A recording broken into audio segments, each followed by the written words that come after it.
Assalamualaikum warahmatullahi wabarakatuh.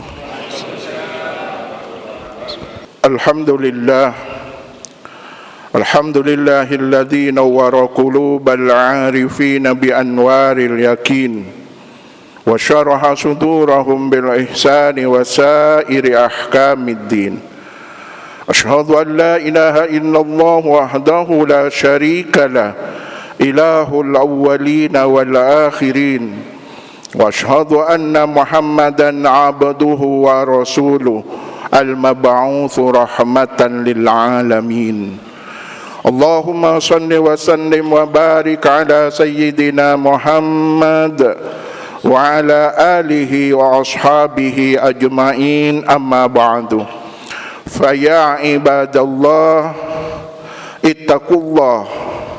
ittaqullaha haqqa tuqatih wa la tamutunna illa wa antum muslimun. Qala Allah ta'ala fi muhkamit tanzil, laqad ja'akum rasulun min anfusikum azizun 'alaihi ma 'anittum harisun 'alaikum bil mu'minina raufur rahim.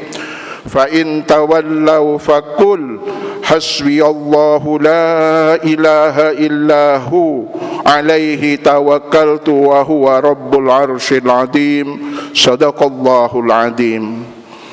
Hadirin para jemaah salat Jumat rahimakumullah, mari senantiasa taqarrub, mendekatkan diri kepada Allah dalam bentuk sujud, melaksanakan perintah Allah dengan penuh keikhlasan, kekhusyuan, kemudian istiqamah. Mari kita munajat memohon kepada Allah bahwa la haula wa la quwwata illa billahil aliyyil azim, bahwa kita tidak mampu menghindar keluar dari bentuk yang dilarang oleh Allah kecuali karena maunah pertolongan Allah Subhanahu wa taala.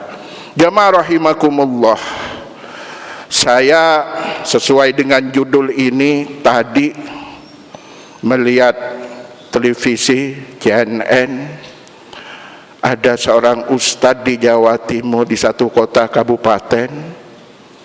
Beliau seorang ustadz biasa ngajar di rutan dalam bentuk membina keagamaan, tapi ditangkap oleh aparat karena di kuncinya, di dompet kuncinya ada selipan narkoba.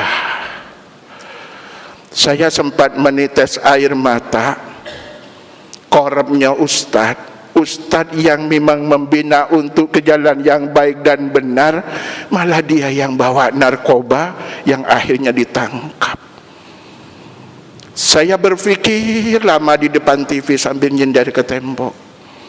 Jangankan anak-anak, saya baru saja Ramadan ke daerah, ke penghujung kampung, lewat sawah, pegunungan, hampir semuanya anak-anak remaja itu sudah terpapar dengan narkoba ini.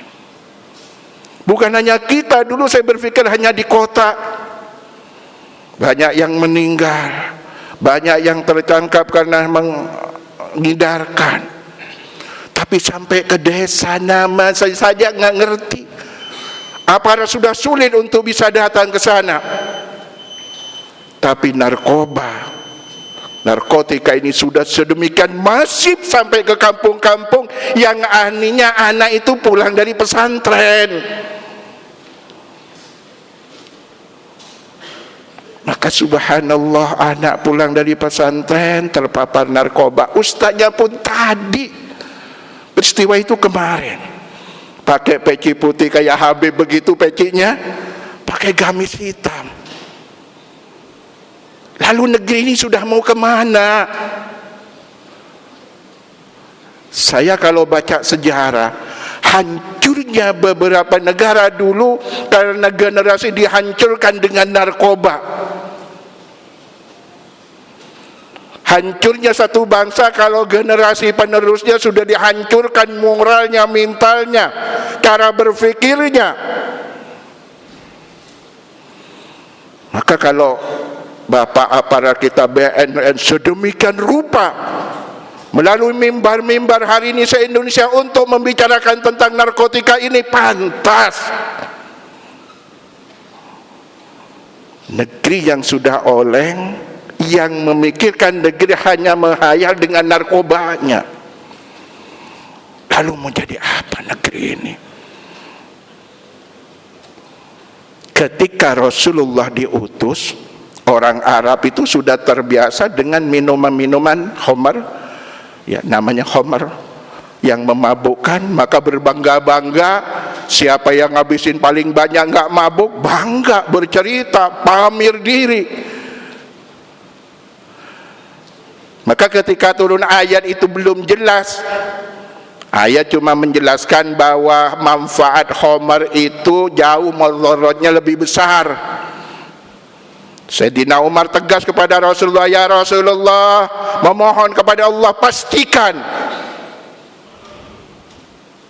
Akhirnya turun, ya ayyuhalladzina amanu innamal khamru, langsung rijasun min amali syaiton. Saya ambil yang satu aja, nggak dibahas semuanya. Allah memberi hitop kepada orang-orang yang beriman kepada Allah bahwa khamar itu adalah perbuatan, kelakuan iblis, setan, maka jauhi, kata Allah. Hitopnya jelas, seperti hitopnya orang haji, orang yang beriman. Hitopnya yang disuruh adalah orang yang beriman, disuruh berpuasa, disuruh menjauhi narkoba ini, khamar ini. Zaman dulu hanya sebatas khamar, sekarang sudah bermacam-macam. Adalah orang yang beriman, kita, karena Allah masih sayang. Kenapa tidak menggunakan ya ayuhan nas? Karena di luar yang beriman tidak mendapat perhatian Allah, berarti tidak mendapat kasih sayang Allah. Apapun lu yang lakukan, sudah nggak ada undang-undang, nggak ada aturan. Allah tidak lagi bicara haram kepada mereka, karena sudah disiapkan tempatnya neraka jahanam. Jadi udah gelondongan. Tapi orang yang beriman kepada Allah, saking sayangnya Allah, diseru, wahai orang-orang yang beriman, bahwa khamar itu adalah perbuatan yang dilarang oleh Allah, karena itu perbuatan setan. Lalu bagaimana solusinya? Agama.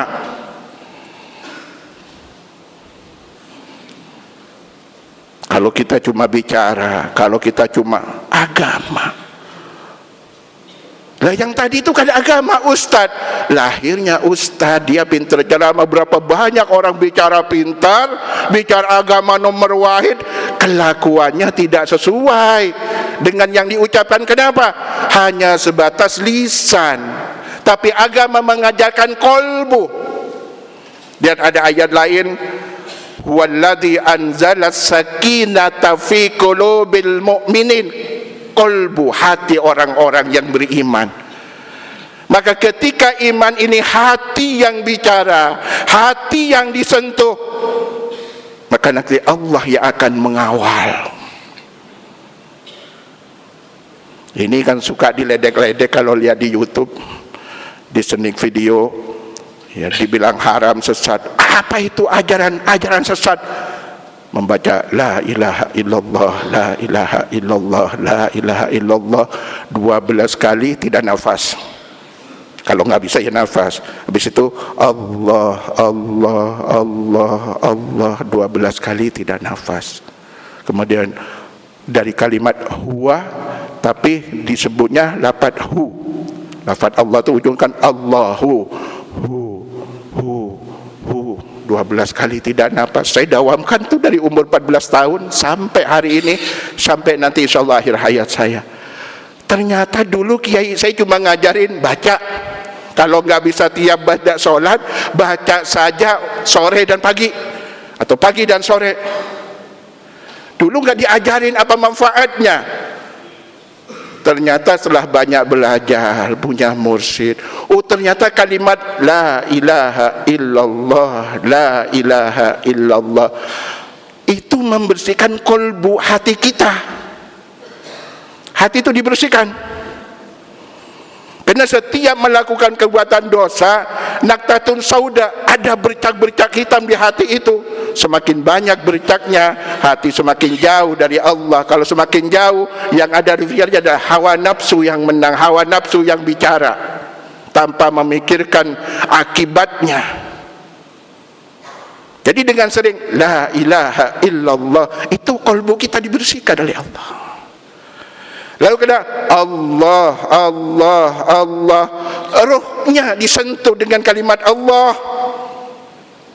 sehingga dari sekarang sampai akhir hayat ketika terbiasa Allah, Allah, Allah, maka sekitar ruh dicabut oleh Allah dalam keadaan husnul khatimah, dalam keadaan nyebut Allah, Allah, sudah diringankan. Dan ini ajaran Allah kepada Rasulullah melalui Jibril, Rasulullah kepada kanjeng Nabi, kanjeng Nabi kepada Sayyidina Ali, baru kepada sahabat yang lain.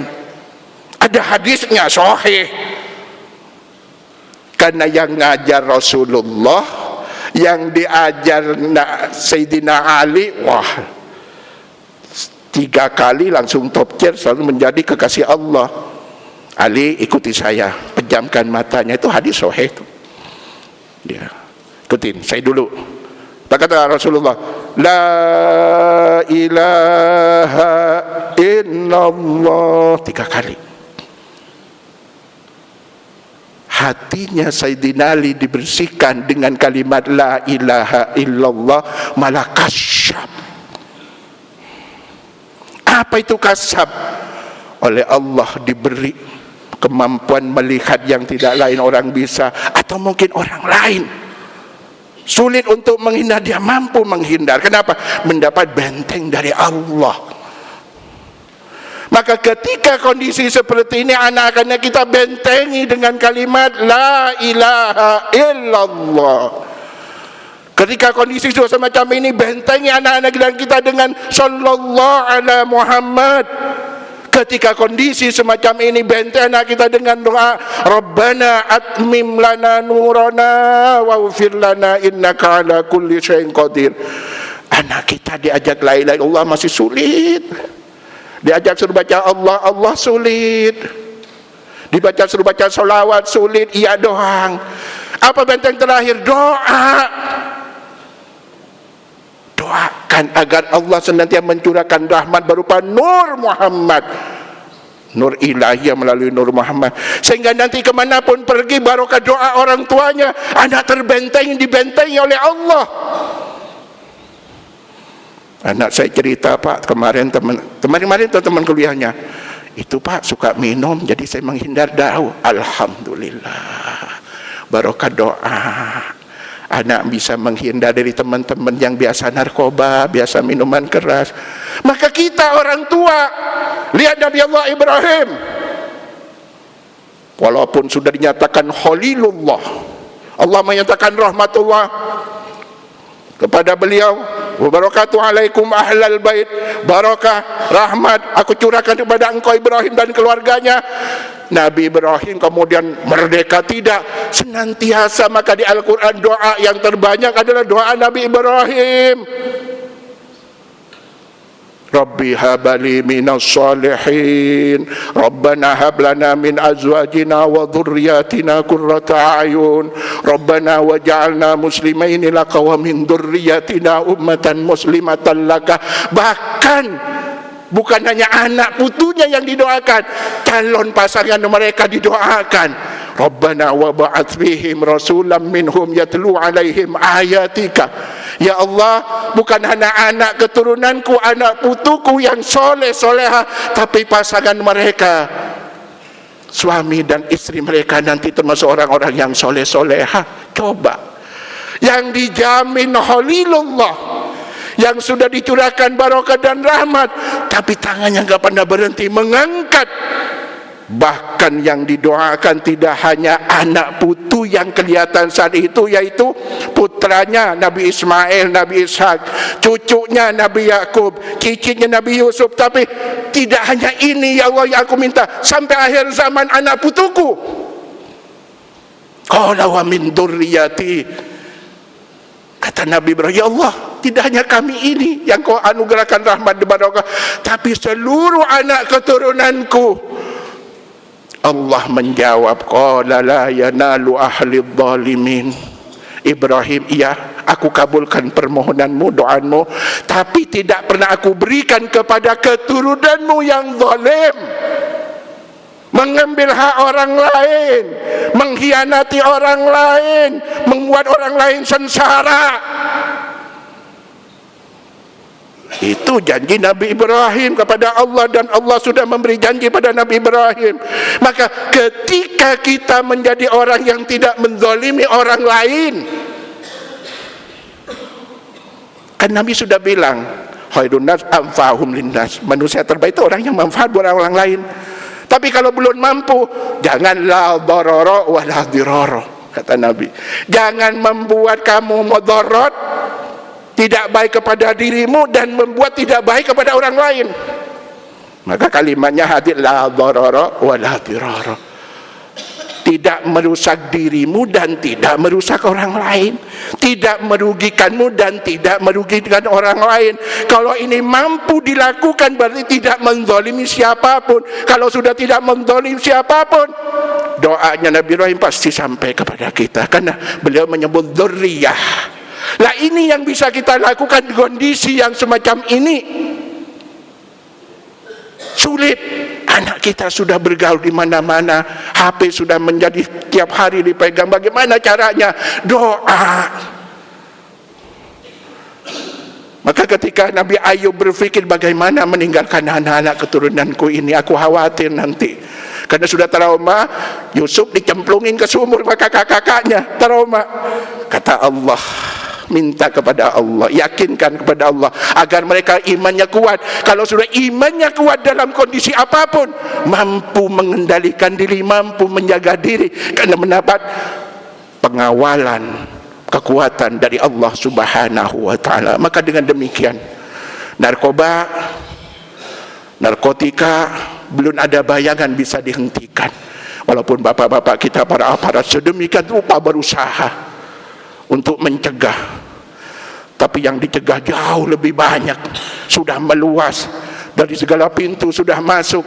Bentengi anak-anak kita dengan doa, bentengi dengan anak-anak kita dengan keimanan. Maka kita harus banyak sujud kepada Allah. Sering saya katakan pada jamaah, saya tidak pernah meninggalkan satu doa setiap saya sujud terakhir.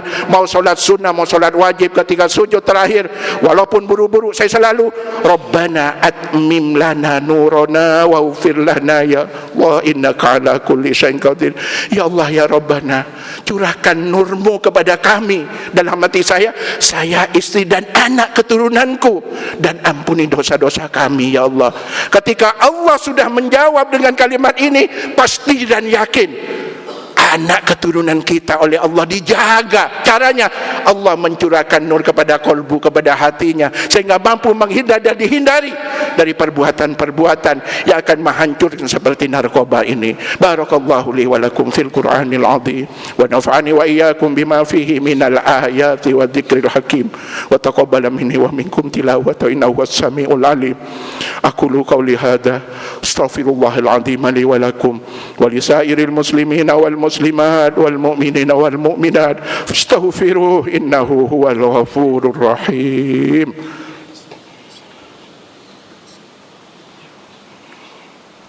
Bismillahirrahmanirrahim. Bismillahirrahmanirrahim. Bismillah. Ahmadur Rabbah Muhammad Habib. Rabbana hatamim lana waghfir lana syaitan bijahi sayyidina minna innaka sallallahu alaihi wasallam.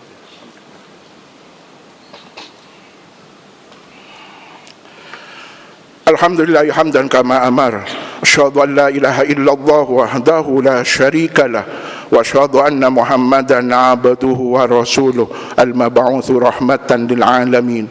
Allahumma shalli wa sallim wa barik ala sayyidina Muhammad wa ala alihi wa ashabihi ajma'in. Amma ba'du, fa ya ibadallah ittaqullah اتقوا الله في السر والعلان فإن من يتق الله يجعل له مخرجا ويرزقه من حيث لا يحتسب. قال الله تعالى في كتابه الكريم إن الله وملائكته يصلون على النبي يا أيها الذين آمنوا صلوا عليه وسلموا تسليما. اللهم صل وسلم على سيدنا محمد وعلى آل سيدنا محمد كما صليت وسلمت على سيدنا إبراهيم وعلى آل سيدنا إبراهيم في العالمين إنك حميد مجيد. بسم الله الرحمن الرحيم الحمد لله رب العالمين. اللهم اغفر للمؤمنين والمؤمنات والمسلمين والمسلمات الأحياء منهم والأموات. اللهم إنا نسألك فهم النبيين وحفظ المرسلين وإلهام الملائكة المقربين. اللهم أغننا بالعلم وزينا بالحلم وأكرمنا بالتقوى وجملنا بالعافية. ربنا أتمم لنا نورنا واغفر لنا إنك على كل شيء قدير. ربنا آتنا في الدنيا حسنة وفي الآخرة حسنة وقنا عذاب النار. عباد الله إن الله يأمر بالعدل والإحسان وإيتاء ذي القربى وينهى عن الفحشاء والمنكر والبغي يعظكم لعلكم تذكرون. فاذكروا الله العظيم يذكركم واشكروه على نعمه يزدكم واسألوه من فضله يؤتكم ولذكر الله أكبر والله يعلم ما تصنعون.